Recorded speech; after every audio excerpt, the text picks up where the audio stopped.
Royal Enfield के पूरे lineup की इकलौती मोटरसाइकिल है बटालियन ब्लैक, जो अभी भी अपने रेट्रो स्टाइल को फॉलो करती हुई नजर आती है। बाकी जितनी भी बाइक्स देख रहे हो सब में नए नए अपडेट्स आ चुके हैं, फीचर्स आ चुके हैं, जैसे कि halogen light, dual channel ABS and digital tripper navigation. ऐसी बहुत सारी चीज़ें आ गई, पर इस बाइक में कोई भी बदलाव नहीं किए गए। हालांकि ये स्टैंडर्ड मॉडल है, इसके बाकी वेरिएंट्स में आपको काफ़ी सारे नए नए चेंजेस देखने को मिल जाते हैं। पर अगर आपको किसी की इच्छा हो कि नहीं मुझे तो पुराने वाला ही शौक है, वैसी ही बुलेट मुझे पसंद है, ये जो नए वाली आजकल की बुलेट आ रही है वो मुझे अच्छी नहीं लगती, तो रॉयल एनफील्ड ने खास आपके लिए ऑप्शन अभी भी रखा है। आपको वही पुराने वाला फ्रंट लुक मिलता है, जिसमें हलोजन जो पीले वाला बल्ब है वो मिल जाता है, हलोजन इंडिकेटर आते हैं। अभी जो नए वाले मॉडल्स हैं उनमें इंडिकेटर एलईडी आ चुके हैं, लेकिन आपके लिए अभी भी यहाँ पे जो पुराने वाले इंडिकेटर्स है वो रखे हैं। एक जो इंक्रीमेंट हुआ है वो हुआ है कि जैसे कि आप देखोगे यहाँ पे हमें हैज़ार्ड्स का ऑप्शन मिल चुका है। मतलब ये है आपके हैज़ार्ड्स, एंड ये है अपनी पुरानी रेट्रो स्टाइल वाली स्क्वायर टेल लाइट। नए मॉडल्स में मतलब इसके जो बाकी मॉडल है वहाँ पे आपको जो गोल वाली टेल लाइट है वो मिलती है, वो भी दिखा देता हूँ। देखो बटालियन ब्लैक को अभी सबसे ज़्यादा पसंद किया जा रहा है, आप देखोगे वहाँ से लेके यहाँ तक सारे आपको बटालियन ब्लैक ये वाला मॉडल ही मिलेगा। बेस मॉडल है वहाँ देखोगे आपको जो टेल लाइट है वो अलग मिलती है। तो बुलेट का ये जो स्पेसिफिक मॉडल है बटालियन ब्लैक, जिसमें सिर्फ यही वाला आपको कलर देखने को मिलता है, इंजन अपना क्रोम फिनिश में आता है, तो उसी के अंदर आपको ये स्क्वायर शेप वाली लाइट मिलती है जिसमें बल्ब आता है, बल्ब वाले इंडिकेटर्स मिल जाते हैं। नंबर प्लेट की ये जो सारी केसिंग आपको ऐसे यहाँ से ऐसे कर्व्स मिलते हैं, ये वाला पोर्शन आता है। इसके अलावा बाकी वेरिएंट चाहे बेस वेरिएंट लो या फिर टॉप वेरिएंट लो, वहाँ पे आपको ये सारा सीन नहीं मिलता। वहाँ पे तो सिंपल सी वो गोल हेडलाइट मिलती है, नंबर प्लेट की अलग से पत्ती सी लगाई गई है, तो वो सारी चीज़ें। और एक और ऑप्शन रॉयल एनफील्ड ने आपको दिया है, अगर ये बाइक ऑलरेडी आपने पहले परचेज कर रखी है इस मॉडल के आने से पहले, और उसमें वो जो नए वाली लाइट है वो गोल वाली है और वो नंबर प्लेट का सारा सेक्शन वैसा है, तो अगर आप चाहो, अगर आपको ये पसंद है, तो आप शोरूम पे विजिट करके वो सारी चीज़ें चेंज करवा सकते हो। आई थिंक 1500 से 2000 या फिर थोड़ा सा ज़्यादा पैसा लगेगा, एंड ये सारा सीन ऐसा हो जाएगा आपका।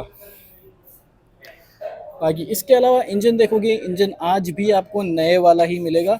देखो पुराने वाला इंजन मुझे पता लोगों को काफ़ी ज़्यादा पसंद है, वो डुग डुग वाला साउंड, वो बेस उसके अंदर जो फील होता था, वो वाइब्रेशन जो हैंडल बार पे हम नोटिस करते थे।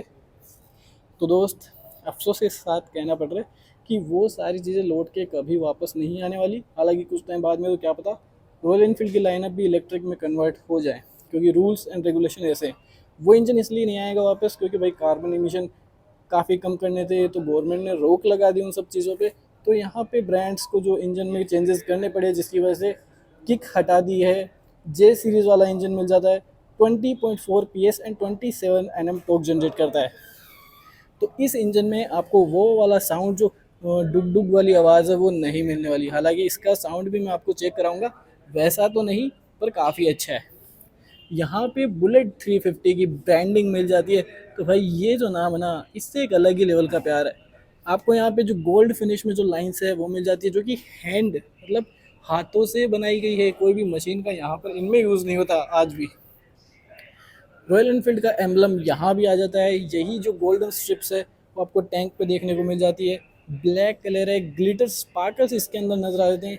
देखो बाइक में भले ही इंजन में थोड़ा सा बदलाव हुआ है, नया वाला इंजन है पूरा, लेकिन रेट्रो स्टाइल लुक अभी भी मिल जाता है। किक नहीं आती तो हर एक छपरी आज के टाइम पे इसे खरीद लेता है, पर बाइक भाई अपना एक जो ओरा है ना वो आज भी लेके चलती है।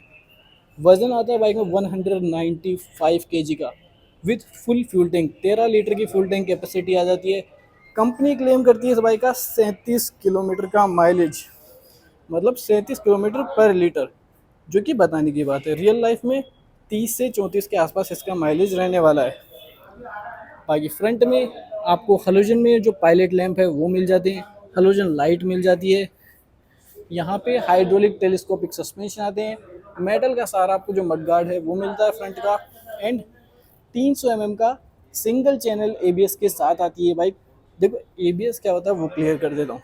हायर स्पीड में जब आप ब्रेक लगाते हो ना, तो ये जो एबीएस है ना, आपके टायर्स को लॉक नहीं होने देता। लॉक मतलब एक तो होता है कि आप बाइक चला रहे हो, आपने एकदम से ब्रेक लगाया तो आपका टायर रोड पे घसड़ता हुआ जा रहा है, और एबीएस जब होगा तो वो आपके जो ब्रेक्स है उनको इस तरह से काफ़ी फास्ट प्रेस करता है, जिसकी वजह से आपका जो टायर है वो रोड से ट्रैक्शन लूज नहीं करता, वो बिल्कुल भी रगड़ेगा नहीं, लेकिन आपकी बाइक उससे जल्दी रुक जाएगी।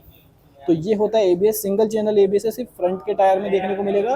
रियर में तो हमें यहाँ पे ड्रम ब्रेक ही देखने को मिलता है। इसके हायर मॉडल में जाओगे वहाँ पे आपको डिस्क ब्रेक मिल जाएगा, पीछे भी डुअल चैनल एबीएस मिलेगा, लेकिन इस पर्टिकुलर मॉडल में आपको सिंगल चैनल एबीएस ही मिलेगा। बाकी इसके अलावा बाइबर के ब्रेक कैलिपर्स आ जाते हैं। हालांकि नए वाले कुछ मॉडल्स आ रहे हैं, वहाँ पे रॉयल एनफील्ड ने खुद के ब्रेक कैलिपर्स भी बनाए हैं इन बाइक्स के लिए, क्योंकि रॉयल एनफील्ड की जो ब्रेकिंग है, क्योंकि बाइक्स में जैसे वजन काफ़ी ज़्यादा रहता है तो ब्रेकिंग उतनी ज़्यादा स्मूथ नहीं है। हायर स्पीड में हर किसी के बस की बात नहीं है इन बाइक्स को संभालना, क्योंकि भाई अपने आप में रेस्पॉन्सिबिलिटी है रॉयल एनफील्ड की बाइक्स। रिफ्लेक्टर आ जाता है। क्रोम फिनिश में हमें जो स्पोक व्हील्स है वो मिलते हैं। एलॉयज़ वगैरह का कोई ऑप्शन नहीं आता। कहीं पंचर हो गए तो बस हो ही गए। ट्यूबलेस वगैरह नहीं है कि पंचर होने के बाद भी चलेंगे, तो वो सारा सीन नहीं है। 190 सेक्शन का टायर है, 19 इंच की जो रिम है वो फ्रंट की मिल जाती है आपको। बाकी यहाँ पे आते हैं 350 सीसी का single cylinder 4 stroke air plus oil cooled engine है। एयर प्लस मतलब एयर यहाँ पे जैसे इन फिन्स में लगती है, इससे आपके इंजन को कूलिंग मिलती है, और इसके अलावा ऑयल तो जैसे इसमें डलता ही है तो ऑयल से भी कूलिंग मिलेगी, तो air plus oil cooled engine है। ब्रेक्स आ जाते हैं, फुट पैक्स आ जाते हैं, सेम आपको पिलियन के लिए भी मिलते हैं। और एक बड़ा डिफरेंस भाई, ये वाली सीट आपको सिर्फ इसी बटालियन ब्लैक मॉडल में ही मिलती है, जो पुराने स्टाइल वाली सीट है। एंड इसके अलावा जो नए मॉडल्स है वहाँ पे इतनी ज़्यादा जो इस तरह की डिज़ाइन लैंग्वेज है वो नज़र नहीं आती। और इसके अलावा जैसे ये है हमारा स्टैंडर्ड 350 वाला मॉडल, अगर आप जाते हो क्लासिक 350 जो कि ये वाली बाइक है, तो मोटा मोटा डिफरेंस बता देता हूँ। पहली बार डबल सीट आती है, इसमें आती है ऐसी सिंगल सीट। एंड ये वाली केसिंग देख रहे हो आपको यहाँ पे सर्कुलर शेप में मिलती है, एंड इसके अंदर आती है स्क्वायर शेप में। तो मोटा मोटा बस यही डिफरेंस है, इसके अलावा कोई भी डिफरेंस नहीं है। बाकी अपना जैसे बटालियन ब्लैक मॉडल है जो राजस्थान में कॉस्ट करता है 2,16,000 ऑन रोड, 37 kmpl का कंपनी माइलेज क्लेम करती है इस बाइक का। एंड वज़न बहुत है बाइक में, 195 kg का टोटल वेट आ जाता है। और बात करें अगर कितनी हाइट के लोग इसको चला सकते हैं, तो 805 mm की सीट हाइट मिलती है, 160 mm का ग्राउंड क्लियरेंस मिलता है। तो भाई अब अपने हिसाब से देख लो, क्या आपकी इतनी हाइट है कि आप 805 mm सीट हाइट वाली बाइक को चला पाओगे? कुछ इस तरह की बाइक में की आती है, तो दोनों की सेम है। बाकी बाइक्स में अगर देखो इनकी, तो ये वाली की तो ऐसे आती है, पर ये एक जो की है उसमें ये ऐसा कोई भी जो डिज़ाइन वगैरह नहीं आती, वो एकदम काफ़ी बेसिक सी आती है। बस यही जो चीज़ है इस बाइक में थोड़ी सी नई स्टाइल वाली दी है, मतलब सेमी डिजिटल इंस्ट्रूमेंट क्लस्टर। पुराने मॉडल वाली बाइक में यहाँ पे जैसे टेम्परेचर गेज आता था जिसमें टेम्परेचर बताता है इंजन का, और अभी जैसे स्पीडोमीटर आ जाता है, यहाँ पे सारे वार्निंग सिग्नल आ जाते हैं। और यहाँ पे जैसे हमें जो फ्यूल गेज वगैरह, ट्रिप मीटर, ओडोमीटर, टाइम वगैरह हर एक चीज़ बताता है, जो आप एक्सेस करोगे यहाँ से। ये जो आई बटन है, जैसे आप इसको प्रेस करोगे टाइम आ जाता है, ओडोमीटर आ गया, ट्रिप 1, 2 एंड F। तो ये सारा सीन यहाँ पे रहने वाला है। फ्यूल वगैरह बता देता है, जैसे 13.5 लीटर की फ्यूल टैंक कैपेसिटी है। ऑनलाइन जैसे 13 बताई गई है, और रियल लाइफ वैसे 13.5 लीटर की है। आपको यहाँ पे प्लास्टिक की सारी केसिंग मिल जाती हैं, प्लास्टिक के सारे बटन्स मिल जाते हैं। अब ये प्लास्टिक के हैं वो चीज़ इसलिए बता रहा हूँ क्योंकि इनकी जो बाकी मॉडल्स वाली बाइक है ऑलमोस्ट सबके अंदर अब ये चीज़ मेटल की हो चुकी है। मेटल की ये केसिंग आती है, एल्यूमिनियम के वाले बटन मिल जाते हैं। तो यहाँ पे लाइट्स के कंट्रोल है, आई बटन है, टर्न सिग्नल है, हॉर्न है। तो कुछ इस तरह का हॉर्न रहने वाला है। ये अपना हैंडल बार आ जाता है, यहाँ पे किल स्विच एंड हैजार्ड्स का बटन मिल जाता है।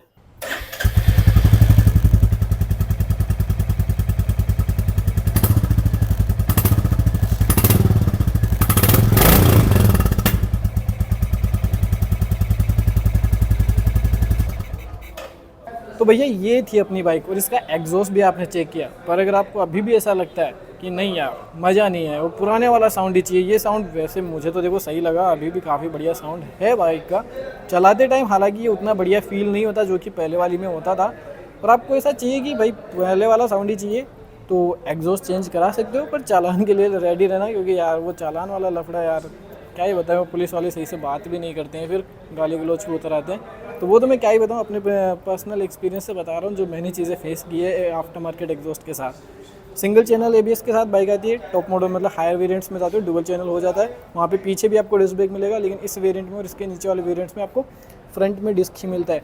टायर अपने यहाँ पे ट्यूबलेस नहीं आते हैं, ट्यूब टायर ही आते हैं, तो पंचर वगैरह हो गए तो बस खड़ी रहेगी बाइक।